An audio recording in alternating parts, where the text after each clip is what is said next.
You're listening to the Journey Podcast.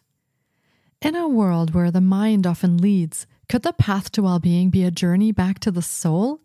Find out more in this episode. This episode contains strong language and listener discretion is advised. Hi, I'm Petra Brunbauer, and with decades of experience with sadness, pain, anxiety, and stress, I finally figured out how to leave all that behind. And this podcast shows you how to break free permanently so you can reclaim your sanity and find the self-esteem and energy to go after the life you desire. With real talk about mental health, holistic healing, and the tough journey of coming out the other end. This is the Journey Podcast. Welcome to today's episode. In this episode, we explore the topic of healing depression and anxiety by deepening the connection with our soul. We discuss how engaging more closely with our innermost selves can lead to significant emotional healing, emphasizing the vital role of soul connection. By adopting practices that boost self-awareness and spiritual alignment, our guest illustrates the potential for transforming our emotional state and achieving a sense of joy and well-being.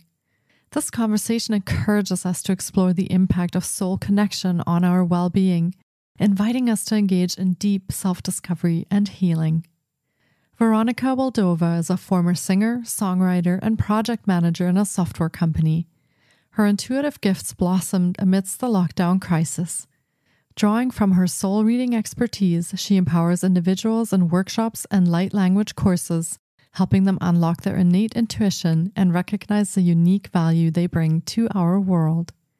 Here is my interview with Veronika Wildova.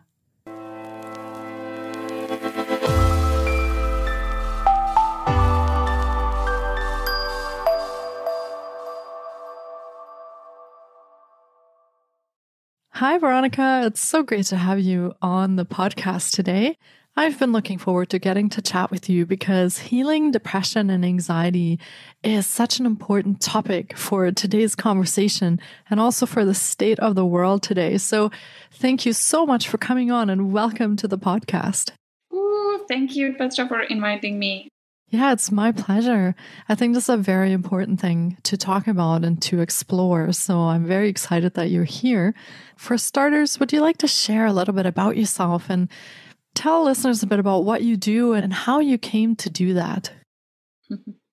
Thank you. I used to be in IT. I used to be a project manager, and then I discovered my intuitive gifts. So for the past 3 years, I am a full-time soul reader. I read people's past lives and their soul purpose.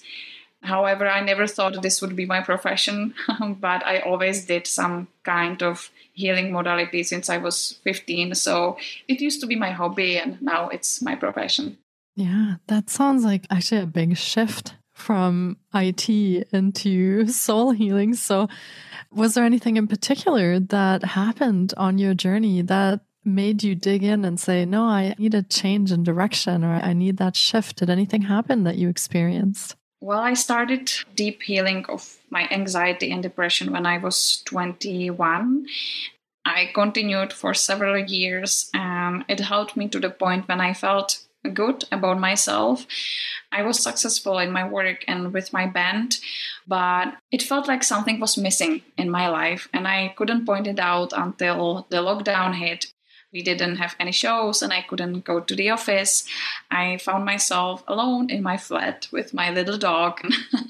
I was asking universe, what is my purpose here? What I am supposed to do? Because it felt purposeless back then. This was the answer I got. I've heard, Veronika, you should connect people with their soul. And for several months, I just denied it. I was like, okay, it sounds really cool, but I don't know how to do it. I don't know what is required from me. But in the end, it led me to this journey. I practiced a lot. The intuitive gift blossomed with practice, basically. At the beginning, I didn't hear or see anything, but over months of practice with my friends and then clients, it got better and better, and it became my job. And what do you do in this newfound direction and this new passion that you are birthing into this world. If we think about a client session or something like that, what would that look like? And how do you work with people? And when you say connecting people with their soul, what should we imagine that to be like? When I started, I didn't know that other people in the world did it. It's called Akashic Records reading. When people come to my practice, I connect to the divine power or God or however you want to call it. I connect to this beautiful energy of highest truth and highest good, and I receive the messages through this energy of highest good. There is never judgment. What I receive is usually a message about how they feel about some situation, how their soul feels about being in their job, or what their soul feels about their marriage. They can then decide for themselves what to do with the information. It's never judging. It's always very loving, compassionate. People usually already know those things. They feel that way. They just couldn't point it out, or they wouldn't name it the way their soul would name it. They get more clarity on how they actually feel or what do they perceive about their situation, and they can make more qualified decisions for themselves. Usually those choices are kinder towards themselves, and they see themselves in a better light with more love and more trust in themselves. So this is what matters to me the most. So yes, this is the one of ways I work to help people connect with their soul. And then over the years, I started speaking light language, which at the beginning sounded very crazy to me. And I never thought I would do something like that. But when I speak in language of light to my client's soul, their soul usually remembers their home, or something about the language clicks and it opens the heart, broadens the intuitive capacity of my clients. So it's actually the way I help the most. I teach how to activate light language. I help people with their light language, and it's crazy, but it's an amazing journey. I now live in the world when it's definitely possible and people come to me to get their light language activated. But a few years ago, I myself considered this modality to be a little bit out of this world. So that's what is happening now. Yeah, that sounds really fascinating to me. This is a very different approach, but something so interesting. And did you work with the soul connection and the light languages in your own journey as well to find healing from depression and anxiety? Or how did you proceed in your life with that? Is that how you got to know that? Yes, in the end, I also worked with my soul to heal my anxiety and depression. At the beginning, it was more going to my childhood and clearing heavy emotions, beliefs from my childhood. And then over the years, I uncovered many layers of my subconscious, and I had to use a lot of consciousness to get into the depth of my soul and subconscious mind to really take out all the shit which was there and all the things I believed about myself and about the world. And over the years, it cleared and I healed to the point where I felt really good about myself, but there were some patterns still repeating in my life. Especially, I was afraid of committed relationship, and it was such a strange thing because I wanted to have a relationship, but every time I went on a date, I got really bad anxiety. Then I would feel guilty. I would feel like I am hurting the other person. It never really made sense to me until the day when my ex-partner asked me to move in with him. And I suffered from depression for 2 months, and I didn't know why.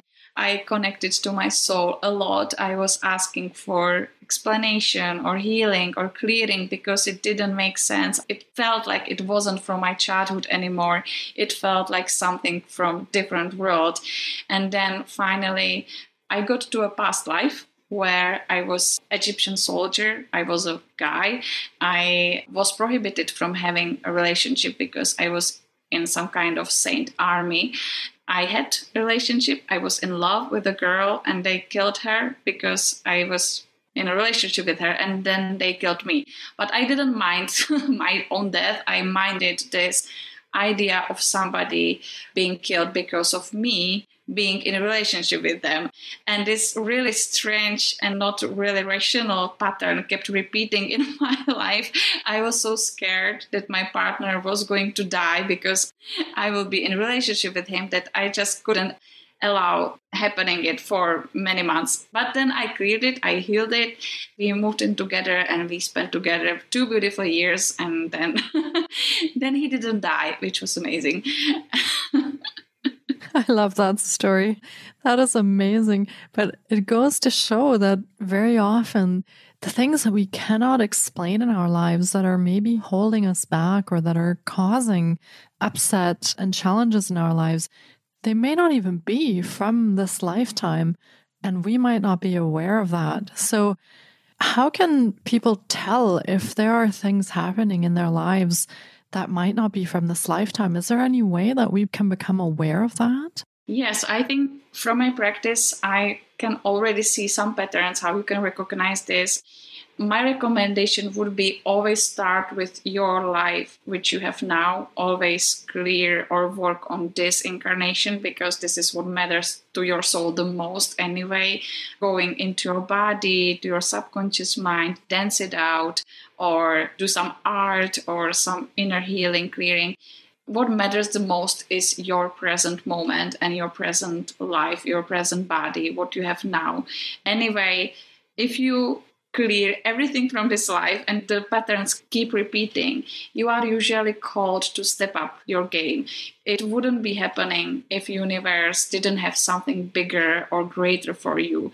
When we get some past lives memories, it's usually because your soul wants you to step up to a bigger version of yourself. So you are getting those memories to kind of also understand yourself better. It's not just about you discovering that you were a king or a queen in a previous lifetime. It's also the sign or energy from universe telling you like, hey, you have much bigger capacity than you give yourself credit for. So this is why this is showing up in your life. And you can really feel the energy of this memory is somehow different, that it doesn't feel related to anything you experienced in your life. Sometimes you just don't know why it keeps showing up. If you experience something like this, first work with your present life. That would be my recommendation. And then if it still keeps showing up and repeating, ask yourself, okay, what is the bigger version of myself I am called to step up or step into? If there is still some past life energy in it, just try to work with your past lives and you will see awesome things. Yeah, this is so fascinating. I'm really enjoying you explaining this to us and kind of laying out how this works, because having past lives is maybe a bit of a different notion for some people, or they may not believe in it. So working on this life and then considering what else may be happening sounds like a great plan to start off with. It also sounds like if you are connecting with your soul and you're doing soul work, that many different things could happen. And you spoke about how it helped orient you towards purpose. It also helped you were struggling with depression, anxiety. It helped you through that. So what are some of the things that you have found in your life with your clients where the soul work can really make a difference? It seems like there are many, many things this can ripple into and actually start healing and making changes. Yeah, from my experience, everything is connected together. Everybody is different and unique in their own way. It doesn't really matter from which end you take it. Some people love to work more with their body. Some people love to work more with their thoughts or ideas or music or feelings. You already know, or you probably feel, which key to your soul is the correct one for you, because there is no universal truth, no universal key you can use for everyone and it would work for everyone in the same way. What are the changes? I think for some people it works when they understand what were the past lives. Some people already want to know about past lives from different planets and from different alien races, and it's okay. There's no judgment here. Some people just love to feel more into their body, because sometimes we are seeking outer worlds and previous lives because we're traumatized as children and we cannot really connect to this reality and to our own body because there is just so much trauma in our nervous system. For those people, I would start really gently with working on their nervous system, the things they are experiencing right now. Those methods I would use for this kind of clients are completely different than past lives regression. I would work more with colors and breathing and dancing out. Maybe also what I really love to work with some of my clients is that painting parts of your body with beautiful, vibrant colors, as you would paint a love letter to them. So, for example, women who struggle with they feel like they are fat, or they feel like their stomach is not beautiful, or they feel contraction in their abdomen or something, I always work with them in a way that they paint this part of the body with beautiful, vibrant colors. And it actually works with their subconscious mind in a miraculous way, because this color coding, it really helps you to release emotions without actually knowing the story, without actually building the story around those emotions. So this is one of the examples. Yeah, it sounds like such a loving and supportive space that you create for your clients so that they can really find whatever way works for them to begin their healing journey. So that sounds really lovely.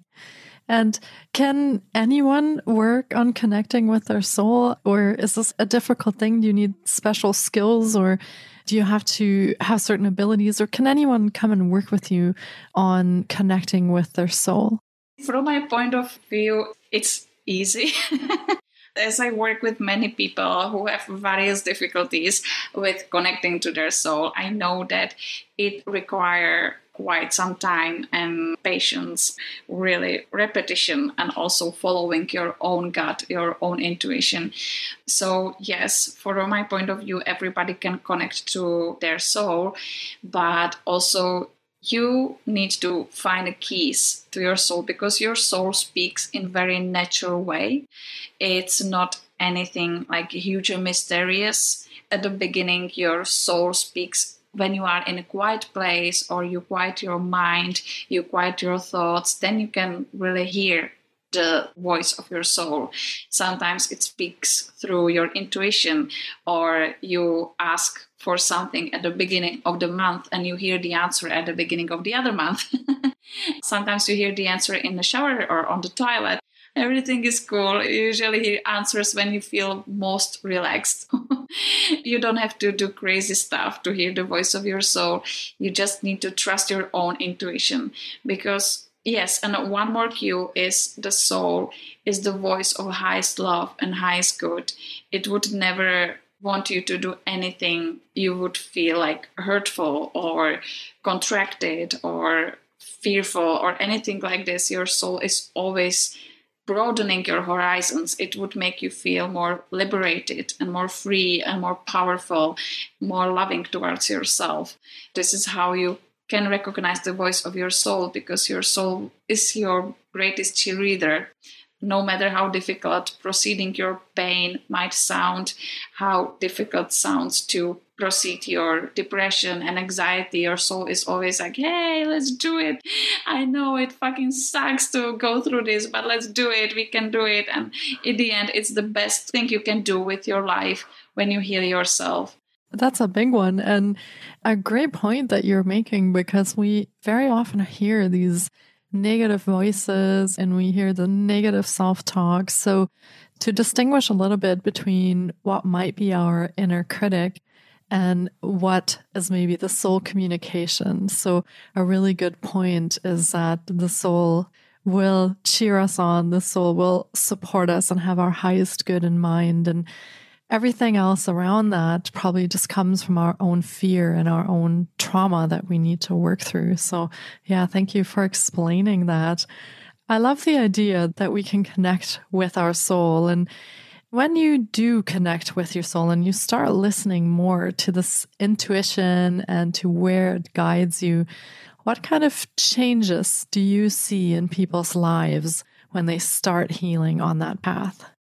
So one of the most amazing thing is that our soul usually makes us feel more complete, that we usually feel more like ourselves. It doesn't require to become any like spiritual creature feeding on grass and the air. It's more like all the parts of you are welcomed and they are here to be cheered on and appreciated. I've had clients who were deciding between two kinds of businesses, or who thought or they had believed that they either can have good relationship or good business and they cannot have both. But your soul is actually the place of unlimited possibilities, and when you clear those negative beliefs or you rewrite them or anyway you work with them, you usually find out that the universe is all yours and you don't have to leave out any part of you to create, to feel yourself. So what happens at the beginning is that you start feeling welcomed, you start feeling more accepted. Sometimes it comes with inspiration that you should start something you dreamt about, or you should step up your game, or you should maybe calm down more, because your soul also creates with receiving. We always think that we have to work a lot and struggle a lot to get more money or more success. But for your soul, it's usually much more convenient and natural to create out of relaxation and receiving, which for many of us at the beginning sounds like a terrible idea, because how is it even possible? That's why your soul speaks in silence and in quiet, calm voice, because your soul is actually a very calm being. Yes. Wow.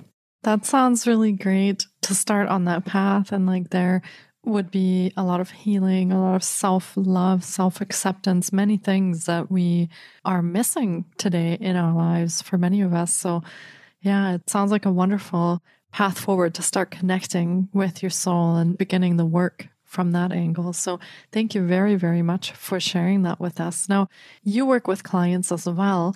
And what kind of programs and services do you offer? And how do you work with clients so that our listeners can get an idea of what that would look like? Mm-hmm. Well, thank you for asking. My greatest passion is work in group, helping people connect with their soul in a group meditation. So I do that on Zoom. I don't have any classes yet organized for July, but I will. And I also help them activate their light language and their intuitive gifts, because I think this is one of my gifts too, to help people feel connected and to help people feel like their intuition is strong. I actually help other light workers or healers, I guess, to strengthen their gifts, to use them on a wider level with greatest impact or with a greater self-confidence. I don't have any special programs in English now. It's more like one-on-one sessions or group meditations, which I have on my website. Perfect. And we will be linking to all of Veronika's offerings in the show notes as well. So be sure to check there on how you can connect with her, and the things that she has on offer will be on there as well. Now, before we close the interview, I have one quick question for you. What is light language? I'm not sure if all of our listeners are familiar with it. So can you maybe give us a quick explanation of what that is and what does it do or how does it work? Yeah, I must admit, I was surprised that ChatGPT knows what it is when I asked ChatGPT, but it's a language of your higher self, of your soul. It's a frequency of pure love, expressed either through sound or movement or codes you write or draw. It's a frequency of pure love. It means that our souls understand each other when we speak light language, but our bodies have a little bit of difficulty with that.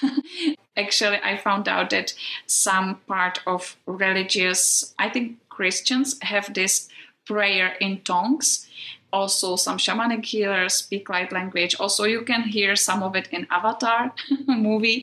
It's just this beautiful sound spoken, which takes you home and makes you feel like you are calling to your aunt from the outer world. And it really opens your heart and makes you feel connected. As we're listening to light language, it might not make any sense to us. That is quite normal when we're thinking just with the conscious mind then. Yeah, definitely. I can give you example. For example, when I say, it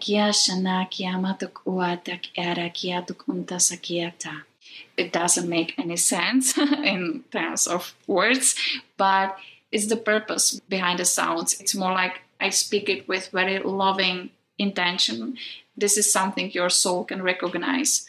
Yeah, I do actually feel the love emanating from when you say that, and it makes the little hairs on the back of my neck stand up. Something is recognized in that. So thank you very much for sharing that. How fascinating. I love that. You can do sessions in light language and you can connect to your clients' souls that way. Am I understanding that correctly? Yes, definitely. When I close my eyes and I help people get connected with their soul, I usually see and feel what is bothering them. I get this intuitive insight and I use light language to clear that up, to call their soul and to help them remember that they don't believe this bullshit anymore. The light language does this amazing thing that it helps you clear the negative energy or the negative belief. And it simultaneously, it creates the space for your soul to fill it in. It's not like I am coding you to some of my energy. I'm actually helping you express more of yourself. If you want to discover more about light language, on my YouTube channel, I have some light language songs. For me, it is the best way to express light language and my soul. In those songs, I'm also transmitting a lot of healing energy, a lot of love, and a lot of remembrance. You can give it a try and you can see for yourself if it works for you. Amazing. And we will make sure that we link to your YouTube channel in the show notes as well, so that listeners can have an experience with light language and find out what that feels like for them when they listen in. Thank you so much for sharing all of that.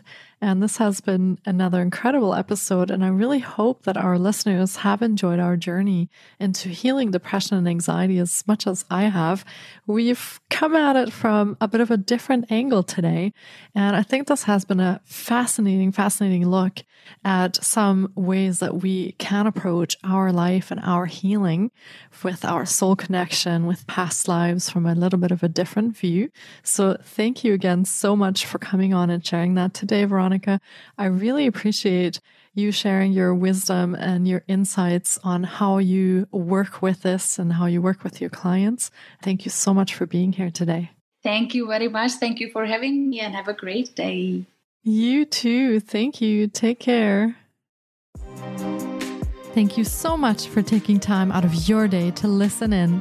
If you enjoy the Journey podcast, please support us by subscribing, sharing on social media, and leaving us a review. We appreciate you. And you can find more of The Journey on Facebook, Instagram, TikTok, and our website, thejourney.com.